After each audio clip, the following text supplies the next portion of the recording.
बात में एक बार फिर मेरे सभी परिवारजनों का स्वागत है। आज एक बार फिर बात होगी देश की उपलब्धियों की, देश के लोगों के सामूहिक प्रयासों की। 21वीं सदी के भारत में कितना ही कुछ ऐसा हो रहा है जो विकसित भारत की नींव मजबूत कर रहा है। जैसे इस 23 अगस्त को ही हम सब देशवासियों ने पहला नेशनल स्पेस डे मनाया। मुझे विश्वास है कि आप सबने इस दिन को सेलिब्रेट किया होगा। एक बार फिर चंद्रयान-3 की सफलता का जश्न मनाया होगा। पिछले वर्ष इसी दिन चंद्रयान-3 ने चांद के दक्षिणी हिस्से में शिव शक्ति पॉइंट पर सफलतापूर्वक लैंडिंग की थी। भारत इस गौरवपूर्ण उपलब्धि को हासिल करने वाला दुनिया का पहला देश बना। साथियों, देश के युवाओं को स्पेस सेक्टर रिफॉर्म से भी काफी फायदा हुआ है।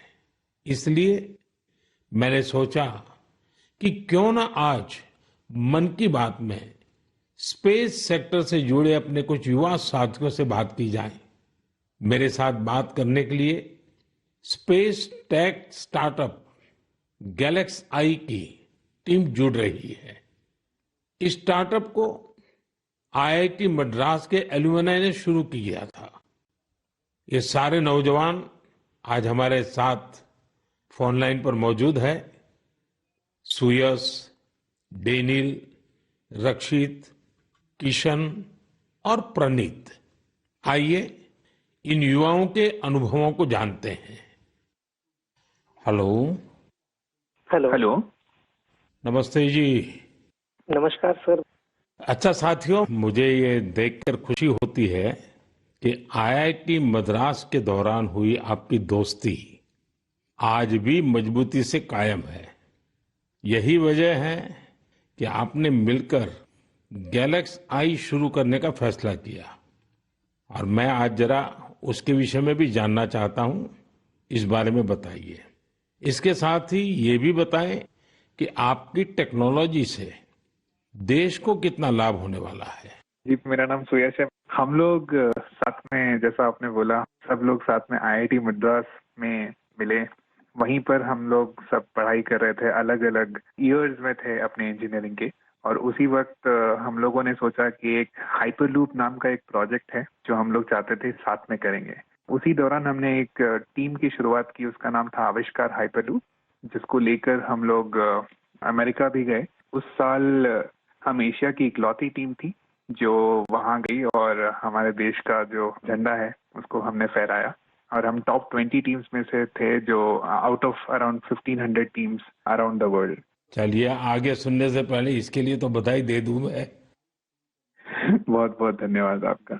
उसी उपलब्धि के दौरान हम लोगों की दोस्ती काफी गहरी हुई और इस तरीके के कठिन प्रोजेक्ट्स और टफ प्रोजेक्ट्स को करने का कॉन्फिडेंस भी आया। और उसी दौरान स्पेसएक्स को देख के और स्पेस में जो आपने जो ओपन अप किया एक प्राइवेटाइजेशन को, जो 2020 में एक लैंडमार्क डिसीजन भी आया, उसको लेकर हम लोग काफी एक्साइटेड थे। और मैं रक्षित को इनवाइट करना चाहूंगा बोलने के लिए कि हम क्या बना रहे हैं और उसका फायदा क्या है। जी, तो मेरा नाम रक्षित है और इस टेक्नोलॉजी से हमको कैसे लाभ होगा मैं इसका उत्तर दूंगा। रक्षित, आप उत्तराखंड में कहाँ से हैं? सर, मैं अल्मोड़ा से हूँ। तो बाल मिठाई वाले हैं आप? जी सर, बाल मिठाई हमारी फेवरेट है। वो हमारा जो लक्ष्य सेन है ना, वो मेरे लिए रेगुलरली बाल मिठाई खिलाता रहता है मुझे। हाँ रक्षित, बताइए। तो हमारी जो ये टेक्नोलॉजी है, ये अंतरिक्ष से बादलों के आर पार देख सकती है और ये रात्रि में भी देख सकती है। तो हम इससे देश के किसी भी कोने के ऊपर रोज एक साफ तस्वीर खींच सकते हैं। और ये जो डेटा हमें आएगा, इसका उपयोग हम 2 क्षेत्रों में विकास करने के लिए करेंगे। पहला है भारत को अत्यंत सुरक्षित बनाना। हमारे जो बॉर्डर्स हैं और हमारे जो ओशंस हैं, सीज हैं, उसके ऊपर रोज हम मॉनिटर करेंगे और एनिमी की एक्टिविटीज को मॉनिटर करेंगे और हमारी आर्म्ड फोर्सेस को इंटेलिजेंस प्रोवाइड करेंगे। और दूसरा है भारत के किसानों को सशक्त बनाना। तो हमने ऑलरेडी एक प्रोडक्ट बनाया है भारत के झींगा किसानों के लिए, जो अंतरिक्ष से उनके पॉन्ड्स के पानी की क्वालिटी मेजर कर सकता है 1/10 ऑफ द करंट कॉस्ट में। और हम चाहते हैं आगे जाते हुए हम दुनिया के लिए best quality satellite images generate करें, और जो ग्लोबल इश्यूज हैं, ग्लोबल वार्मिंग जैसे, इससे लड़ने के लिए हम दुनिया को best quality satellite data provide करें। इसका मतलब हुआ कि आपकी टोली जय जवान भी करेगी, जय किसान भी करेगी। जी सर, बिल्कुल। साथियों, आप इतना अच्छा काम कर रहे हैं, मैं ये भी जानना चाहता हूं कि आपकी इस टेक्नोलॉजी का प्रिसीजन कितना है? सर, हम लेस देन 50 सेंटीमीटर के रेजोल्यूशन तक जा पाएंगे, और हम एक बार में approximately more than 300 square kilometre area को इमेज कर पाएंगे। चलिए, मैं समझता हूं कि ये बात जब देशवासी सुनेंगे तो उनको बड़ा गर्व होगा। लेकिन मैं एक और सवाल पूछना चाहूंगा। जी सर। स्पेस इकोसिस्टम बहुत ही वाइब्रेंट हो रहा है। अब आपकी टीम इसमें क्या बदलाव देख रहे हैं? मेरा नाम किशन है। हमने ये गैलेक्साई शुरू होने के बाद से ही हमने इन स्पेस आते हुए देखा है, और काफी सारे पॉलिसीज आते हुए देखे हैं, ये जैसे कि geospatial data policy and Indian space policy. और हमने पिछले 3 साल में काफी बदलाव आते हुए देखा है, और काफी प्रोसेसेस और काफी इंफ्रास्ट्रक्चर और काफी फैसिलिटीज इसरो के ये अवेलेबल और काफी अच्छे तरीके से हुए हैं। जैसे कि हम इसरो में जाके टेस्टिंग कर सकते हैं हमारे हार्डवेयर का, ये काफी आसान तरीके से अभी हो सकता है। 3 साल पहले वो प्रोसेसेस उतने नहीं थे, और ये काफी हेल्पफुल रहा है हमारे लिए और काफी और स्टार्टअप्स के लिए भी। और रिसेंट एफडीआई पॉलिसीज की वजह से और ये फैसिलिटीज अवेलेबिलिटी की वजह से और स्टार्टअप्स को आने के लिए काफी इंसेंटिव है, और ऐसे स्टार्टअप्स आके काफी इजीली और काफी अच्छे से डेवलपमेंट कर सकते हैं ऐसी फील्ड में जिसमें यूजुअली डेवलपमेंट करना बहुत कॉस्टली और टाइम कंज्यूमिंग रहता है। बट करंट पॉलिसीज और इन स्पेस के आने के बाद काफी चीजें आसान हुई है स्टार्टअप्स के लिए। मेरे मित्र डेनियल चावड़ा भी इस पे कुछ और बोलना चाहेंगे। डेनियल बताइए। सर, हमने एक और चीज ऑब्जर्व किया है। हमने देखा है कि जो इंजीनियरिंग के छात्र हैं उनकी सोच में बदलाव देखा है। वो पहले बाहर जाके हायर स्टडीज परस्यू करना चाहते थे और वहाँ काम करना चाहते थे और स्पेस डोमेन में, बट अब क्योंकि इंडिया में स्पेस इकोसिस्टम बहुत अच्छी तरीके से आ रहा है, तो इस कारण वो लोग इंडिया वापस आके इस इकोसिस्टम के पार्ट बनना चाहते हैं। तो ये काफी अच्छा फीडबैक हमें मिला है, और हमारे खुद की कंपनी में कुछ लोग वापस आके काम कर रहे हैं इसी वजह से।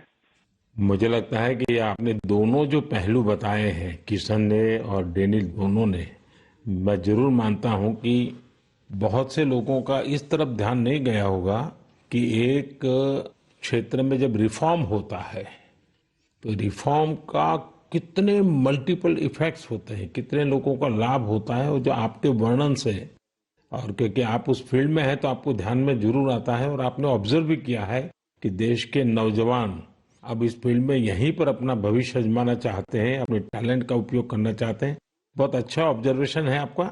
एक और सवाल मैं पूछना चाहूंगा, आप उन युवाओं को क्या संदेश देना चाहेंगे जो स्टार्टअप्स और स्पेस सेक्टर में सफलता हासिल करना चाहते हैं? मैं प्रणीत बात कर रहा हूँ और मैं एक सवाल का जवाब दूंगा। हाँ प्रणीत, बताइए। सर, मैं अपने कुछ सालों के एक्सपीरियंस से 2 चीजें बोलना चाहूंगा। सबसे पहली इज, अगर अपने को स्टार्टअप करना हो तो यही मौका है, क्योंकि पूरी दुनिया में इंडिया आज वो देश है जो वर्ल्ड का सबसे फास्टेस्ट ग्रोइंग इकोनॉमी है, और इसका मतलब ये हुआ कि अपने पास अपॉर्चुनिटी बहुत ज्यादा है। जैसे मैं 24 साल की उम्र में ये सोच के प्राउड फील करता हूँ कि अगले साल हमारी एक सैटेलाइट लॉन्च होगी जिसके बेसिस पे अपनी गवर्नमेंट कुछ मेजर डिसीजन लेगी, और उसमें हमारा छोटा सा एक कंट्रीब्यूशन है। ऐसी कुछ नेशनल इम्पैक्ट की प्रोजेक्ट्स पे काम करने को मिले, ये ऐसी इंडस्ट्री और ये ऐसा टाइम है, गिवन कि ये स्पेस इंडस्ट्री आज अभी तो स्टार्ट हो रही है। तो मैं अपने युवा दोस्तों को यही बोलना चाहूंगा कि ये अपॉर्चुनिटी ना सिर्फ इम्पैक्ट की बट ऑल्सो उनके खुद के फाइनेंशियल ग्रोथ की और एक ग्लोबल प्रॉब्लम सॉल्व करने की है। तो हम आपस में यही बात करते हैं कि बचपन में हम ये बोलते थे कि बड़े होके एक्टर बनेंगे, स्पोर्ट्समैन बनेंगे या ऐसे कुछ चीजें होती थी। बट आज अगर हम ये सुने कि कोई बड़ा होके ये बोलता है कि मुझे बड़ा होके एंटरप्रेन्योर बनना है, स्पेस इंडस्ट्री में काम करना है, ये हमारे लिए बहुत प्राउड मोमेंट है कि हम इस पूरे ट्रांसफॉर्मेशन में एक छोटा सा पार्ट प्ले कर पाए। साथियों, एक प्रकार से प्रणीत, किशन, डेनियल, रक्षित, सुयश, जितनी मजबूत आपकी दोस्ती है उतना ही मजबूत आपका स्टार्टअप भी है। तभी तो आप लोग इतना शानदार काम कर रहे हैं।